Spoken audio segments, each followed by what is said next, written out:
उपसहार। आज रात फिर पूर्णमासी थी।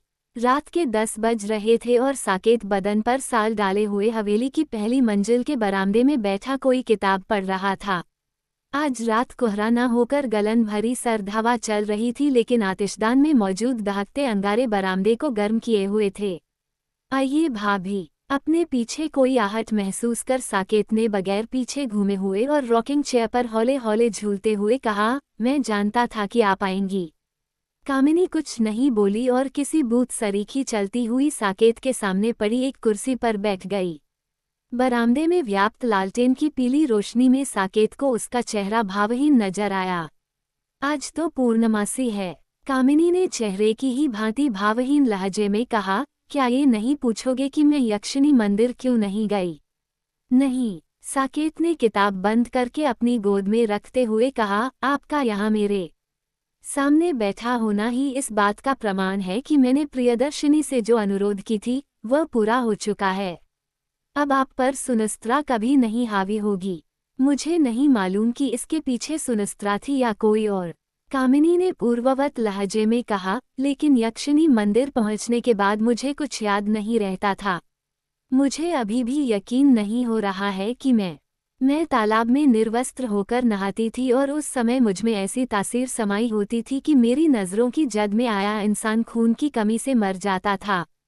वहां पहुंचने के बाद एक बार जो मेरा होश गुम होता था तो दोबारा तब आता था जब मैं मंदिर की सीमा से बाहर निकलकर वापस हवेली की तरफ बढ़ रही होती थी।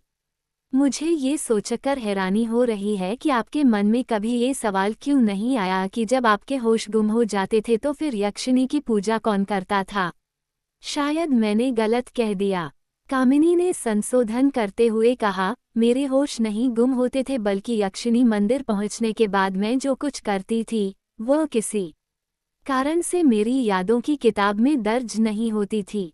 यही इस बात का प्रमाण है कि यक्षिणी मंदिर पहुंचते ही आप पर सुनस्त्रा हावी हो जाती थी और वही आपके जरिए अपनी मुक्ति के लिए यक्षिणी की साधना करती थी।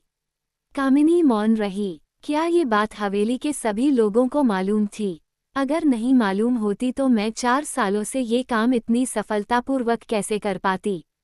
बुआ, दादी, बाबूजी और तुम्हारे भैया, सभी को ये पता था कि यक्षिणी मंदिर के तालाब में हर पूर्णमासी को साधना करने वाली डायन असल में कौन है। इसलिए यक्षिणी मंदिर में पूर्णमासी की रात डायन के नहाने को लेकर जितने भी किस्से गांव में फैले थे, उनको लेकर हवेली का रुख कभी गंभीर नहीं रहा। हवेली की ओर से हमेशा डायन को एक किंवदंती की तरह ही प्रोजेक्ट किया गया। घर में सबको ये बात पता थी, फिर ये बात मुझसे क्यों छिपाई गई? साकेत के माथे पर बल पड़े।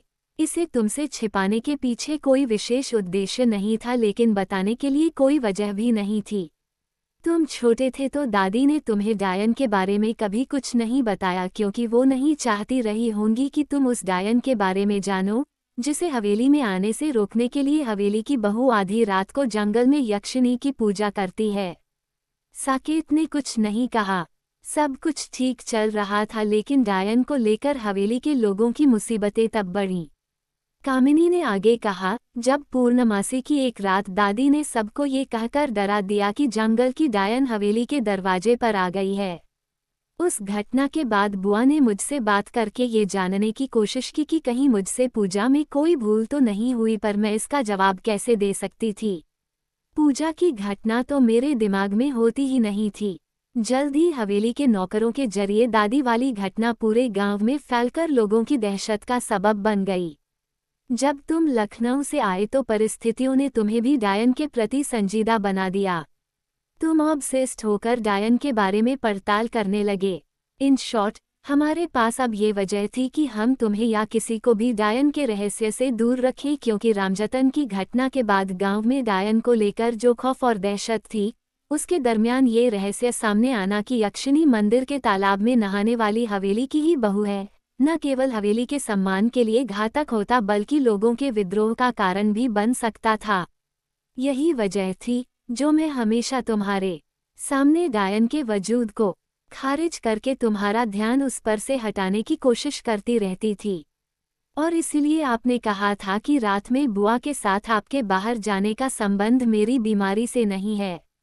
हाँ, दरअसल उस रात बुआ मुझे इस उम्मीद में यक्षिणी मंदिर लेकर गई थी कि वहां इस बारे में कोई मालूमात हासिल हो सकती है कि यक्षिणी पूजा में क्या विघ्न आया, जो डायन हवेली तक आ गई। मगर वहां हमें कोई खास जानकारी नहीं हासिल हो सकी। खैर, साकेत ने गहरी सांस लेते हुए कहा, अंत भला तो सब भला। पर आज आप यक्षिणी मंदिर गई क्यों नहीं? क्या आपको खुद से ही ये इल्म हो गया कि अब सुनिस्त्रा आप पर हावी नहीं होगी? नहीं, प्रियदर्शिनी आज मेरे पास आई थी। प्रियदर्शिनी आई थी। साकेत के नेत्र सिकुड़े, पर क्यों? कामिनी कुछ देर तक खामोश रही, फिर बोली, हर पूर्णमासी को यक्षिणी की पूजा के लिए सुनिस्त्रा को शरीर देने की जिम्मेदारी उसने अपने सिर ले ली है। सुनते ही साकेत को एक धक्का लगा। क्यों लगा, इसका जवाब वो खुद नहीं जानता था।